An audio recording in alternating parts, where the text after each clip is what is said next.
I'd say it's a jump. Josie's got one up. This week on Kentucky Afield, we're headed to Butler County and we've got beagles in tow. We're going rabbit hunting. Next, we'll tag along with an individual that loves crow hunting and loves doing it on public land. Then, we're taking to the skies and capturing elk using a helicopter.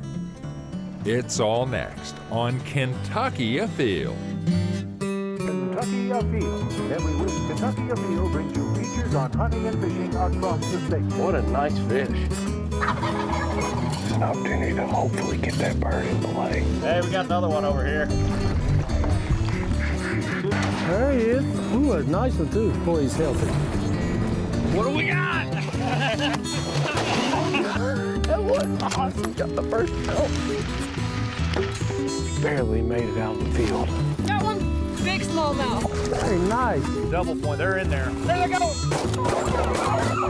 Look at that joker. Woo! That's a good one there. Look at that. Beautiful.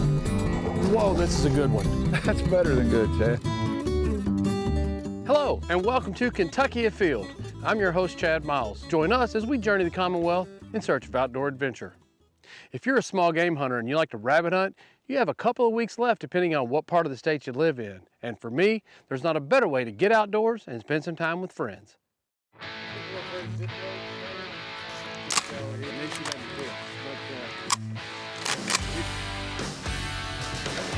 Cut them loose. Let's get us a rabbit, dogs.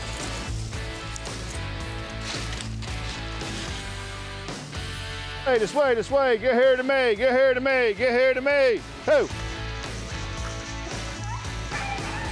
I'd say it's a jump. Josie's got one up. Here he goes!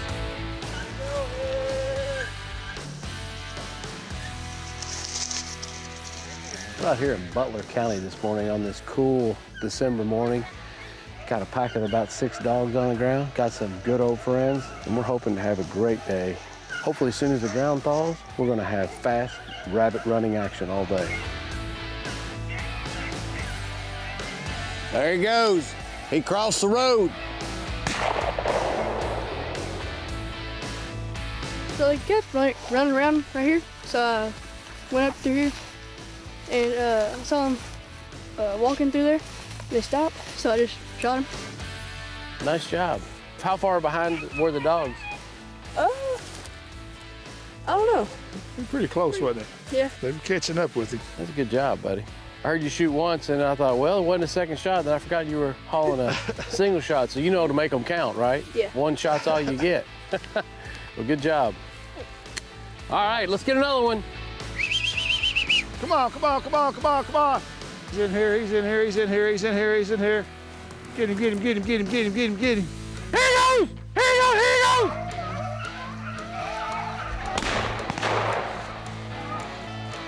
I think Jesse rolled that one first, didn't you? Did you get it, Darren?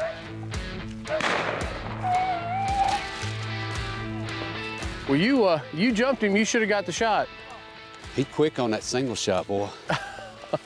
Yeah, he hit it too. I think he did, yeah. I think I missed it. All right, all right. Dead, Good dog, good dog, good dog. dead, dead. Good girl. You want me to carry or you won't carry? You can carry the dog. Put her back, carry. Well, there we go. Nice job. I tell you what, our percentage isn't good, but we're running a lot of rabbits. I'll take that every day of the week, you know. If you're getting to see plenty of rabbits, that means, you know, you got another trip. Jesse says, what are you talking about? Oh, You said yeah, this ain't good. I've shot twice. And Shot twice, got 2 bunnies. You know, a lot of times, Gary, we'd like to let the kids take the first shot. Yeah. Would you please let us shoot one? Good job, buddy. Nice job. Thanks. I shot that automatic before I got one off. He done fired 2 more of them. Good Lord. All right, let's find another one. Hunt him, hunt him, hunt him in here. Hunt in here. Come on, find him. Here he goes! Here he goes! all right, y'all, look alert. It's right there. Right here again. Same exact spot he was at 20 minutes ago. Second time that rabbit has given me an opportunity at it at this exact same spot. The dogs pushed him right back around, and sure enough, second time I was like, well, I'm not gonna miss that opportunity again. Go ahead and take it. Nice rabbit. Now I got a little bit of weight to pack. Get in there.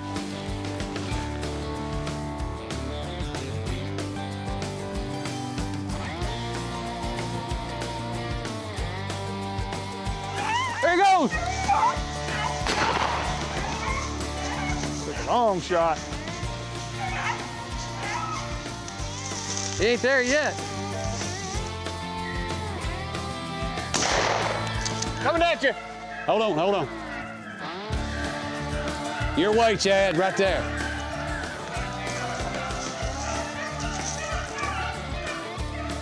See him?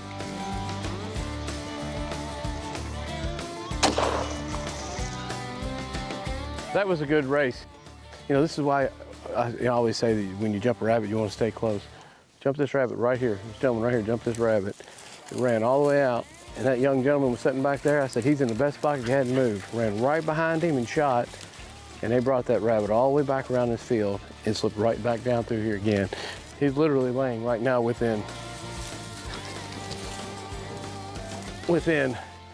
25 yards of where he was initially jumped. That's what makes rabbit hunting a lot of fun with dogs, is that, you know, you work hard till you get a rabbit up, and then you set, you let that thing bring it right back to you. Sometimes it works out great, sometimes rabbit finds a hole. We've had a lot of both today.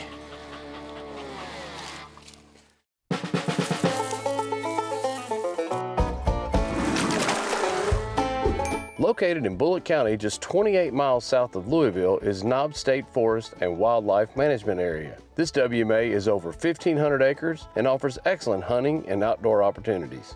The property consists mostly of hardwoods and contains approximately 45 acres of open fields. Boundaries are marked with state forest and WMA markers, as well as red blazing on trees.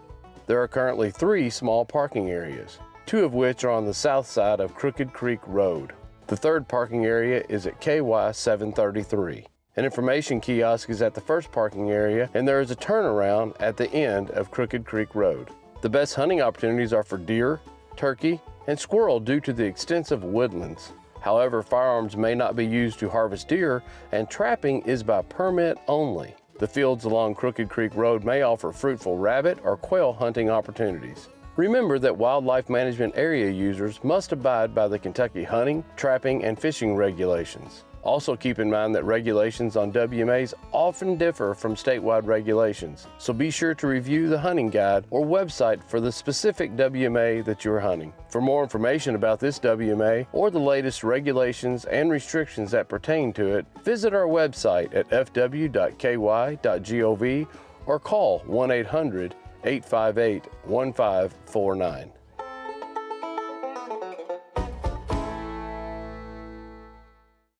Predator hunting is growing across the nation, and many people don't realize that a crow is also a predator, and our wildlife management areas provide a perfect opportunity to get outdoors and shoot some crows.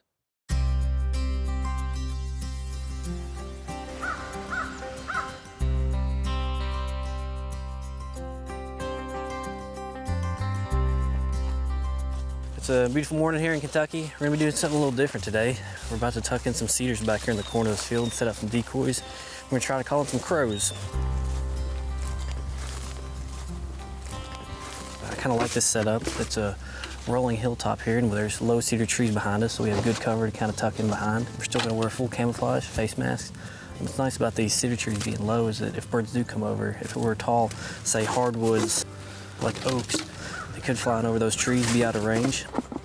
If anything comes over today, we should get a good shot at it. So I've set up these crow decoys just kind of out here in a feeding pattern and set this collar up here in this cedar tree and see what happens here.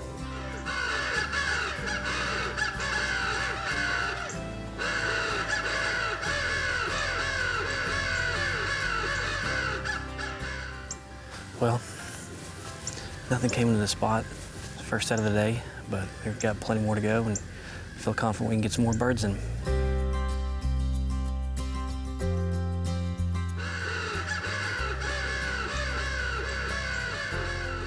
All right, well, this spot didn't produce either.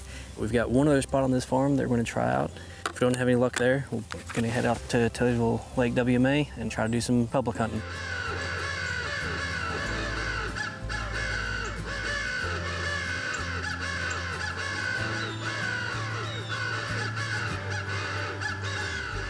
Just finished the last setup out here.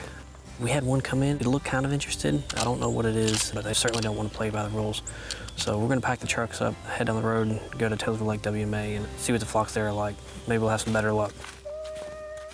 We're out here at the WMA. There was another truck parked up in the parking lot, and I hear some dogs, so I'm assuming that he's running those trying to get some rabbits. But it shouldn't affect us. This area is big enough to where we shouldn't affect each other. And we're about to hit up this field and see if we can get a few birds to come in.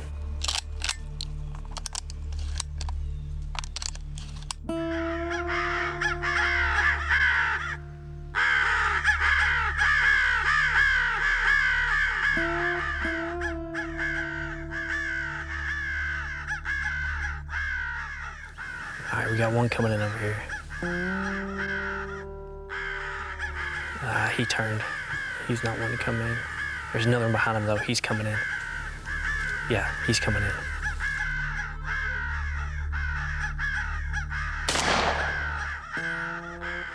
All right, we got one down. Still hearing a few in the area. We're probably gonna just let this play out, see if we can't get a few more to come in. Hey, there's one back here. One back here.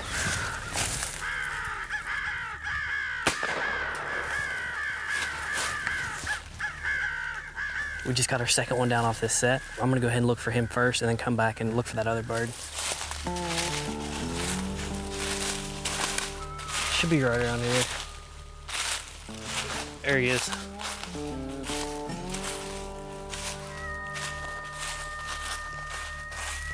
All right, found him. We knew right where he dropped, but thought it was gonna be a little tougher than that. We know right where that second one is, so we're gonna go try to find him.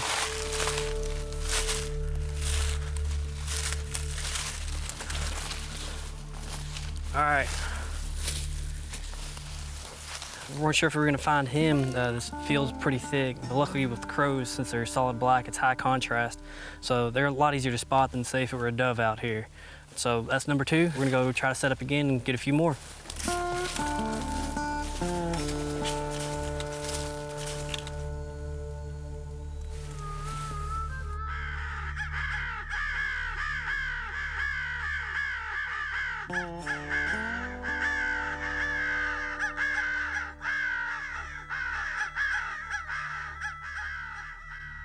They started to come in, and I don't know if they just saw something they didn't like or what, but you know, crow hunting, it's a challenge. They're really smart birds. Actually, one of the few birds in North America that can actually recognize their own reflection. They're very smart. All right, we're in this new field. So I think we'll put some decoys up here on the top of the ridge, just so birds can see it from a little bit farther away, then tuck down here in this a little bit lower of a spot. Hit the collar and hopefully get a few more to come in.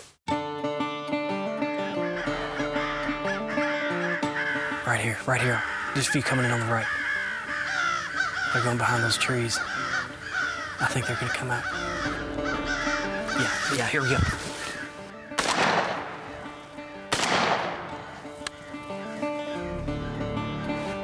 All right, that first set did it. We came to this second field and won right off the bat. The best part about crow hunting is that the only thing you need is a hunting license, just a regular statewide license. There's a season on them, but there's no limit. You can just go all day, and sure is a blast. A lot of people probably don't know this, but crows, they're actually nest raiders, and they're particularly hard on duck eggs. So with this, it's at least helping out the population with other game species.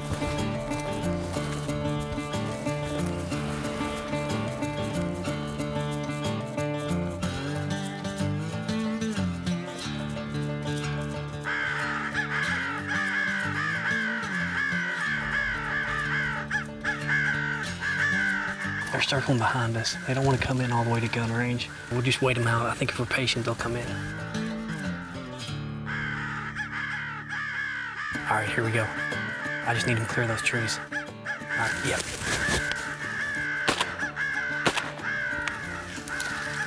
Yeah, got a double on that one. This is fun. All right, there's another one coming in. He's pretty high. Let's try it. A lot of people kind of wonder, you know, what's the point of going crow hunting? And me personally, I use the parts off of them for coyote trapping, especially a little bit later in the year. I save the breast meat and the feathers especially. That big old black wing sticking out of a hole, it really catches their attention. I've had great luck with that. There are people out there that eat crow. Personally, I've never tried it. I'll leave it for the coyotes and keep using them as an attractant.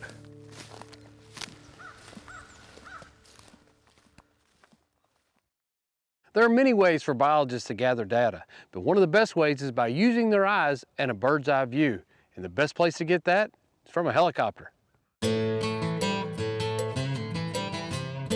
Today we're in eastern Kentucky in our elk management zone. We are capturing elk with a helicopter this week. The purpose of what we're trying to do is we are evaluating our cow reproduction rates and our calf survival. So when we look at the population monitoring and what we do as a department, it's very important for us to know what % of our cows are pregnant, and then of those cows that are pregnant, what % of them give birth to a calf, and what is their survival rate. We've had a long history of elk research here in Kentucky. It goes back to when the first elk stepped off the trailer. It was wearing a radio tracking collar.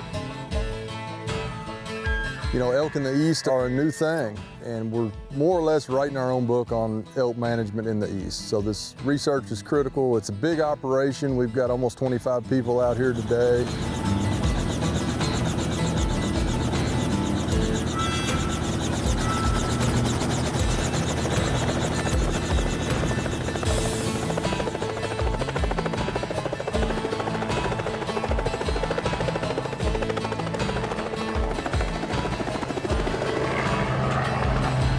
We're really excited to be working on this project. The data derived from this will definitely help guide our future management efforts throughout the restoration zone as a whole. This calf survival study in particular is very, very important for us. Calves are the drivers of the population, so it's really important to know how many are living and dying. If anything is killing them, what might that be? What management decisions can we make to help bolster the population? What we're doing today, trapping these adult females, it's all a really important part of it. So essentially from the process that it works, we have a helicopter capture crew that flies over the elk. They locate and they peel off a single or a double, you know, a calf or a cow.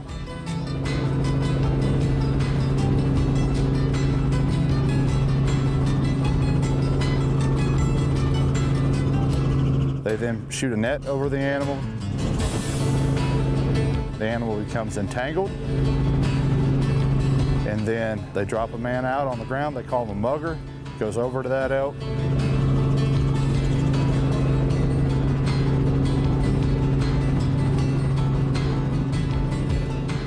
Puts a blindfold on them, hobbles their legs together, gets the net off, puts them in a flight bag.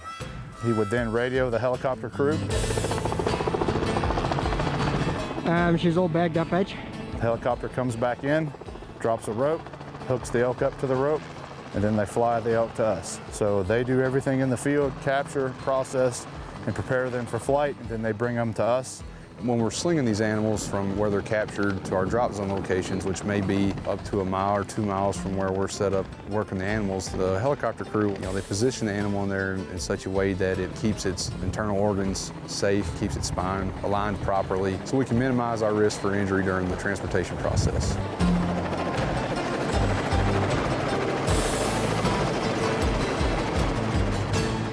So once the elk lands, the first thing we want to do is make sure that it's in good physical condition from the capture. We immediately check a temperature to make sure that they're not too hot. We'll transport the animals down to our workup facility where we've got separate teams ready to take care of each animal. First thing we do at the processing facility is check temperature again, make sure they're at a good, healthy level, that they're able to be immobilized. At that point, we do immobilize them. We wait for the immobilization drugs to put them fully asleep, and then we begin the workup process. During the workup process, we'll draw blood from the animals to look at its overall health. They will get ear tags for us to be able to identify the animal. They will get a GPS collar that will allow us to track that animal through the life of the collar or the life of the animal. We collect hair for genetic analysis. We will also do just a total assessment of the body, looking at fat deposition and fat contents on the animal, just overall condition. We'll actually give them a numbing injection and we'll pull one of their front incisors and we'll send those off to a lab and they can tell us essentially how old the animal is by counting the rings inside the tooth, kind of like aging a tree. So my role here is to ensure the health and safety of the animals that we are catching for this project. We have an anesthesia tech on each animal, making sure that they are having appropriate levels. I'm right there with them the whole time, making sure everything's good. We're really working hard to make sure these animals are safe while they're immobilized.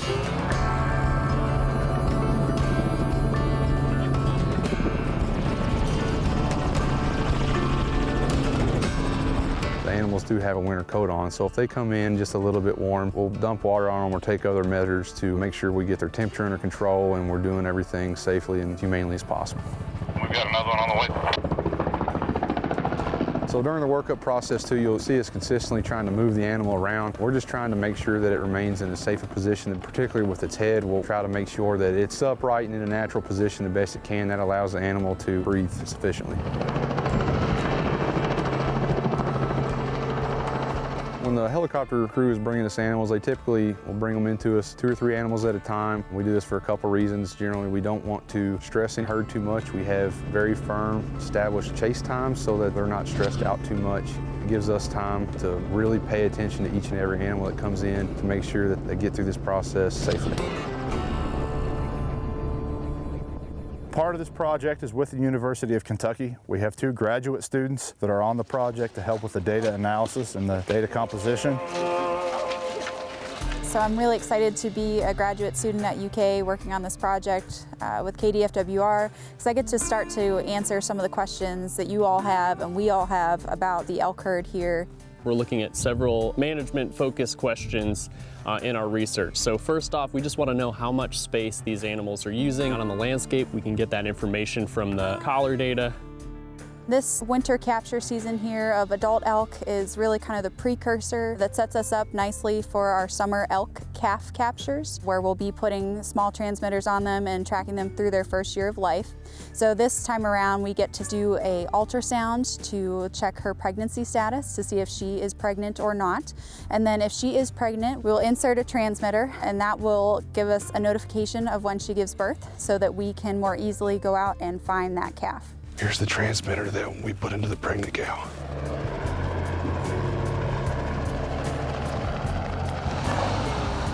So this elk's had the workup complete. She's wearing a new radio collar, some fresh ear tags, and has a vaginal implant transmitter, and we've given her the reversal to the drug. And so here in about 5 or 10 minutes, she'll get off and head up the mountain.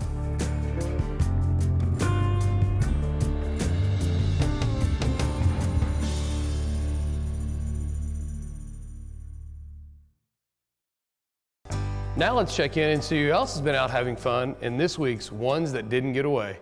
Here we have Ace, Jesse, and Roy who've been checking trap lines for coyotes in Hardin County. Nice job. Here we have Alicia Love with a beautiful bobcat that she trapped in January. Nice job. Here we have 13-year-old Allie Causey with a beautiful smallmouth bass that she caught while fishing at Laurel Lake. Nice fish.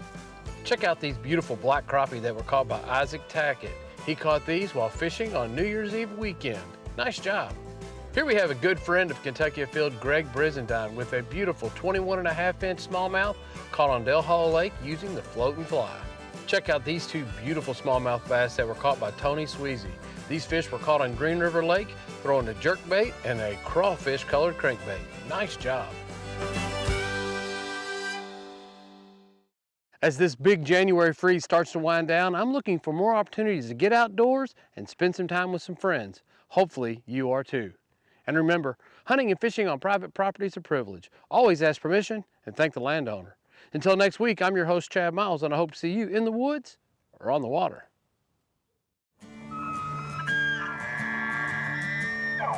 Did you know that Kentucky is home to the largest elk herd in the eastern U.S. with an elk zone twice the size of Yellowstone National Park?